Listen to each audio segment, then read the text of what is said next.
Hi everyone, welcome back to the channel. Today we are diving into the world of Forex Dealing Room operations. Now I know that sounds like a mouthful, but don't worry, I am here to break it down for you in simple terms. Let's get started. Imagine a Forex Dealing Room as a special branch of a bank. So what is its main job? To help customers and other part of the bank buy or sell foreign currency. But that is not all. It also manages the bank foreign currency asset and liability, right? So it also manage bank foreign currency assets and liability. And think of asset like what the bank own in foreign currency. So what is this asset? So what the bank own in foreign currency, right? And liabilities at what it owes. Liabilities at, as you can think, liability like as what bank owes. Plus it takes care of something called nostro account. It takes care of something called nostro account, right? So what you nostro account, nostro account is nothing but bank account in other country, our account with you, right? So the Forex Dealing Room also does it on trading in currency to make profit. So you can see it manages nostro account and also undertaking proprietary trading in currency for future. So in short, it is like a one-stop shop for all things related to foreign currency. For all things related to foreign currency, it is one-stop shop, right? So now let's see one question. First question is, Forex Dealing Room operation consists of. So what exactly goes on in Forex Dealing Room? Well, the operation can be boiled down into three main activities. First option say covering customer transaction. That means, what does it mean? Covering customer transaction in the market. It means handling the buying and selling of a foreign currency, as we have told just now, right? For the bank customer, it handles the buying and selling of foreign currency. Yes, this is the function. Option 2 says managing foreign currency asset and liability. This is all about keeping track of what the bank own and what the bank owes in different currencies. The goal here is to balance things out and minimize risk. This is also one part. And option C says funding and managing nostro account. As I mentioned earlier, these are the bank's account in foreign currency. Managing them involves making sure there is enough money in this account to cover international transaction. So all these activities help bank make money while serving its customer. So the correct answer is all of the above. Hopefully you have understood what forex dealing operation consists of. Now let's see the next point. The next point is say what does not the forex dealing room do, right? Now we will discuss what does not the following dealing room do. Now there is a common misconception about what the following forex dealing room does. It is important to know what fall outside its scope. For instance, while the dealing room handles transaction and manages account, it does not get involved in the actual processing of the deal or reconciliation of the account. Try to understand what I am saying, that this forex dealing room is in fact is indeed handles transaction. Yes, transaction handling comes under its purview. Transaction handling and account management also comes under its purview, right? These two things comes under its purview of the forex dealing room operation, but it does not involve in actual deal processing. When it talk about deal processing, no. When it talks about reconciliation of account, no.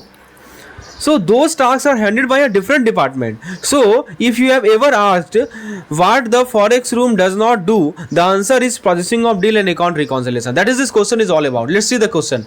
See, this is how we are going to clear our concept. Now the question is, the forex dealing room operation are all except service branch to meet the requirement of customer of other branch division to buy the foreign currency. Yes, correct. Manage foreign currency asset and liability. Bilkul sahi, correct. Fund and manage a nostro account as also undertake proprietary currency. This is also correct. Processing of deals account and reconciliation. This is incorrect. That is what we have just discussed. It does not deals with the processing of deals account and reconciliation. It does not come under the purview of this particular foreign currency dealing room operation. Now let's talk about something called position. Let's see. A dealer in the forex dealing room need to keep an eye on two main position. What are those two main position? The first is fund position and the second is currency position. Let's see about fund position. This fund position is like your bank balance. You can think it of like your bank balance.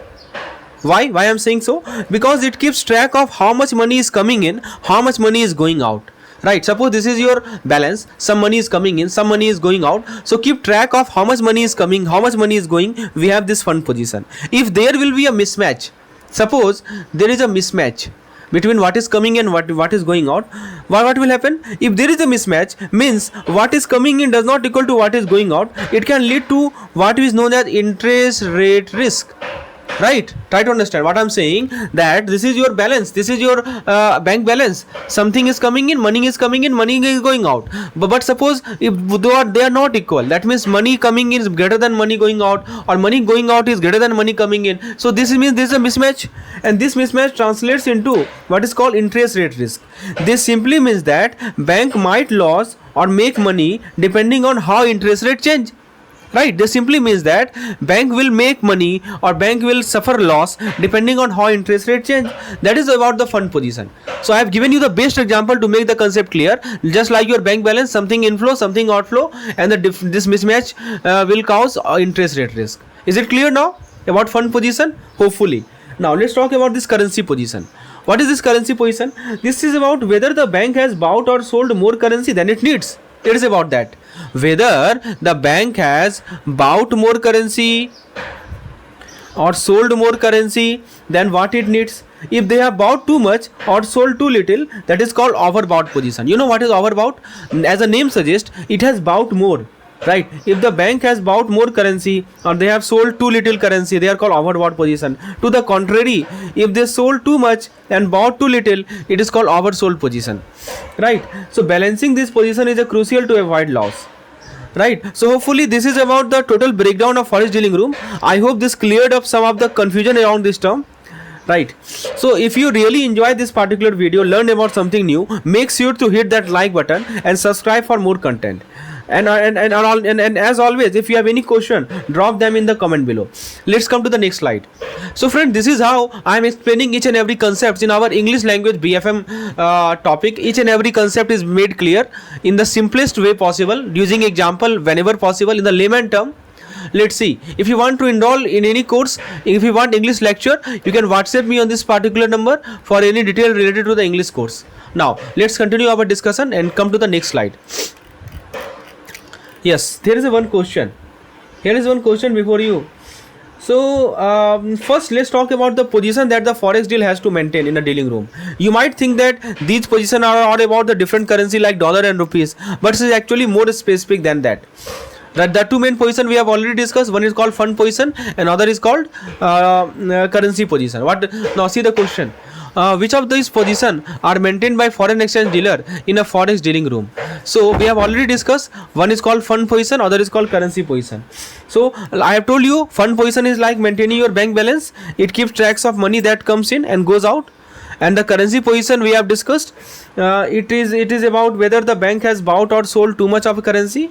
If they bought more than sold, then that would be overbought position, and reverse. Right, now let's talk about the fund position. Let's see the next question. It is regarding the fund position. Let's talk about the fund position. You can think of fund position like a record of all the money the bank expect to receive and pay out. If there is a difference between what is coming and what is going out, the bank could be at risk of losing money due to the change in the interest rate, and that is called interest rate risk. Let's see one question. The position that reflect the inflow and outflow of fund, that is receivable or payable, is called. So it is nothing but I think it is wrongly answered. It's fund position. Option number C will be correct, not forex position. Option C is the correct one, right? Let's see the next one. Position. So what is currency position? Now let's move to the currency position. This position tells us whether the bank has bought or sold more currency than it needs. Sometimes this happens. If the bank has bought more currency than it needs, it is an overbought position. If it has sold more position than it should, it is an oversold position. So this currency position helps the bank to manage the risk of losing money if the value of currency changes.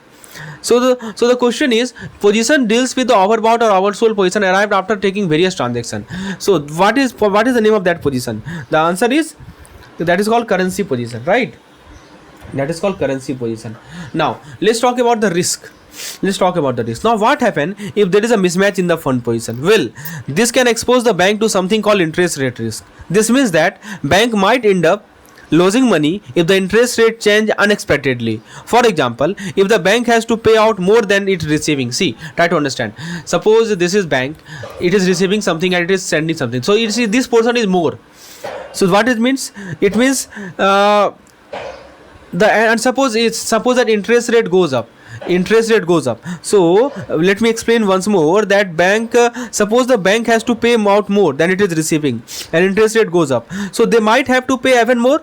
So the correct time, and so the question is, a mismatch in the fund position by a dealer is exposed to which type of risk? So the answer is interest rate risk. Hopefully the concept is clear, because I have told you what is the meaning of this fund position. It's happened when fund position means something inflow and something outflow out of the bank balance, and if there is a mismatch, this will cause to the interest rate risk. We have already discussed it. Now let's come to the next slide.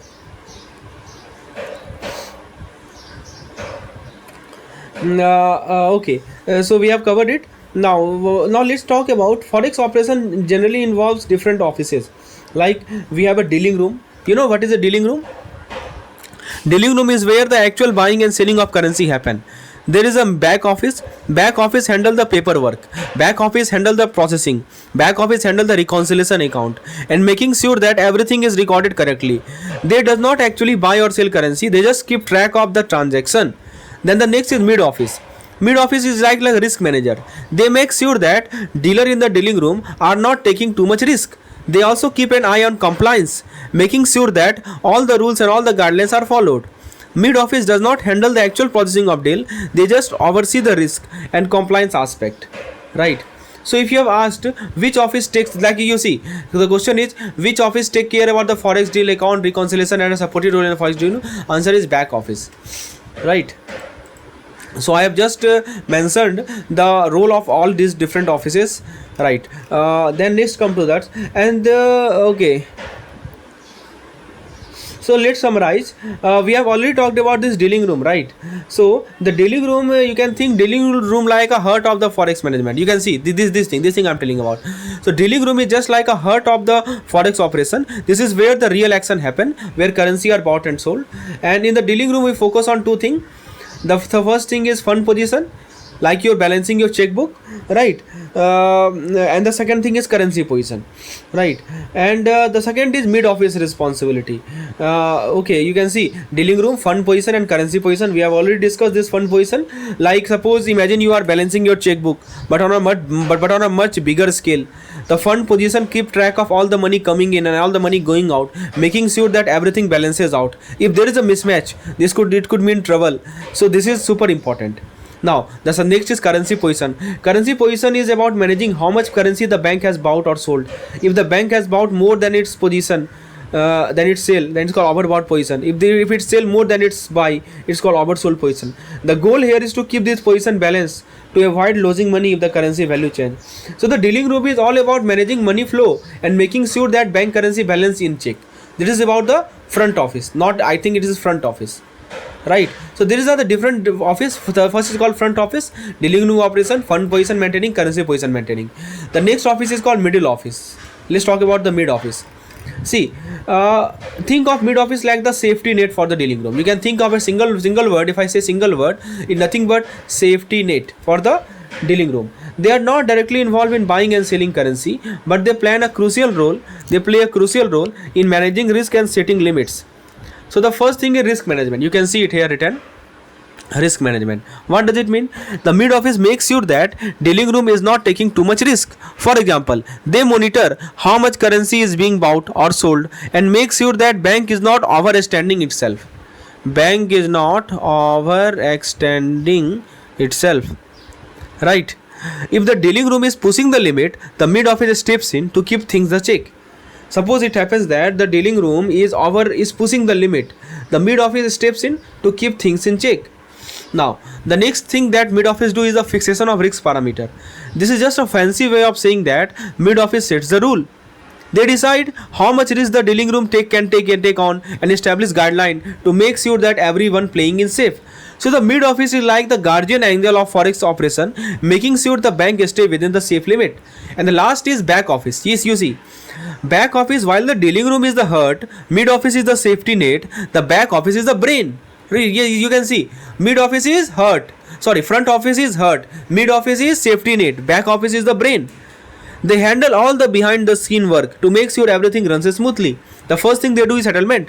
After the deal is made in the dealing room, the back office steps in to finalize the transaction. They make sure that money is transferred and everything is settled correctly. The next is reconciliation. This means the double check.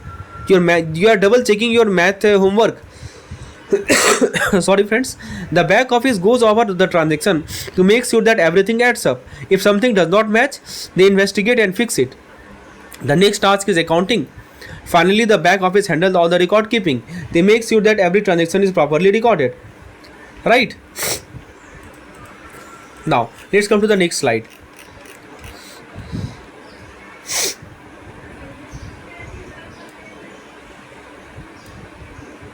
Yes. Now let's come to the. I think we have covered all these things. No need to again and again go through the same thing, right? Let's come to this particular slide, which is we have also covered this mid office. Yes, RBI FDI guideline, very important. Try to understand. This is very important. So we are going to talk about some important guidelines from the Reserve Bank of India and FDI that govern how foreign exchange is handled in India. We will break it down into the simple terms so that you can easily understand who is allowed to do what when it comes to dealing with the foreign currency. Let's get started. See, first let's talk about the two main type of licenses issued by the RBI. The two main type of licenses issued by the RBI. The first is called AD license, that is called authorized dealer license. These are a special license given to the bank and the financial institution that allow them to handle all kind of foreign exchange transaction. Right, to undertake all kind of foreign exchange transaction. If a bank has this license, it means they can help you with anything related to the foreign currency, whether you are sending money abroad, receiving money from overseas, or exchanging currency. So this license is super important. The next license is money changer license. See, these are for businesses that specifically deals with exchanging foreign currency, often for tourists. There are two types of money changer. One is FFMC, fully fledged money changer. These guys are like the all-rounder of the money exchange world. They can both buy and sell foreign currency, whether it is note, whether it is coin, whether it is traveler check, TC, notes, coin. They deals in these things, right? Buying and selling this foreign currency. Now the second is called RMC, which is called restricted money changer. These are more limited. They are only authorized to buy foreign currency but can't sell them. They can buy and sell both, but they can't sell this currency, right? That's why they are restricted. Is it clear? Money changer license have been classified into two parts. The first is FFMC, fully fledged, and the second is restricted. So when you are traveling and need to exchange your money, these are the type of businesses you will be dealing with, right? Okay, is it clear? Now let's dive into what is allowed to deal with foreign exchange. Who is allowed to deal with the foreign exchange under RBI guideline? These are called authorized person. And they fall into three categories. The first category is AP1, that is called authorized person 1. What does it mean? So they are usually the banks and large financial institution. They can handle all kind of foreign exchange transaction. Basically, they are the most qualified. To manage anything related to the foreign currency. The second is called AP2, authorized person category 2. See, this includes money changer who can buy and sell foreign currency as well as handle traveler check and can even remit money for things like travel, education, or sending gifts, right? They are called money changer, as we have discussed just now. And the category 3 person are called RMC, restricted money changer. They are only allowed to purchase foreign currency note and traveler check. This category was actually known as RMC, restricted money changer. So these are three categories.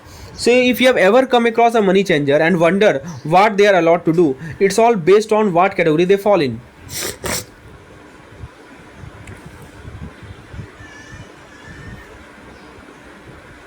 Right. So if they fall in category 2, they are allowed to buy or sell foreign currency notes.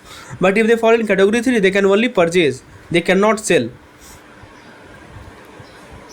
Now let's talk more about this FFMC and RMC, right? See, one question is there. Authorized person category 3 was earlier known as. So see, FFMC, these businesses are authorized to undertake all type of foreign exchange transaction. This means they can buy and sell foreign currency notes, coins, and traveler check. They are like your one-stop shop for all your currency need. and we have just discussed RMC, restricted money changer. So on the other hand, these organizations are limited to only purchasing foreign currency notes and traveler checks. They can't sell them. So if you are looking to sell your foreign currency after a trip, FFMC is what would you be looking for. You can't sell your foreign currency after returning your trip to the RMC, because they are not involved. Now AP3 category T, also known as RMC, right? See, next question is, let's touch on the payment bank, right? Let's touch on the payment bank. Okay, so we will discuss it here. Sorry friends. Yes, you see here, payment bank. See, payment bank and their role in the foreign exchange. Payment bank which are bit different from regular bank, also get involved in foreign exchange business, but they have to be follow the rules set under the category 2. Remember, they have to be follow the rules set under category 2 of the AD. This means that they have a certain limitation and can't offer all the services that a fully fledged bank might offer in terms of foreign exchange. Just to clarify, category 2 authorized dealer include institutional money changer who handle simpler transactions like buying and selling of foreign currency for travel or education. Right?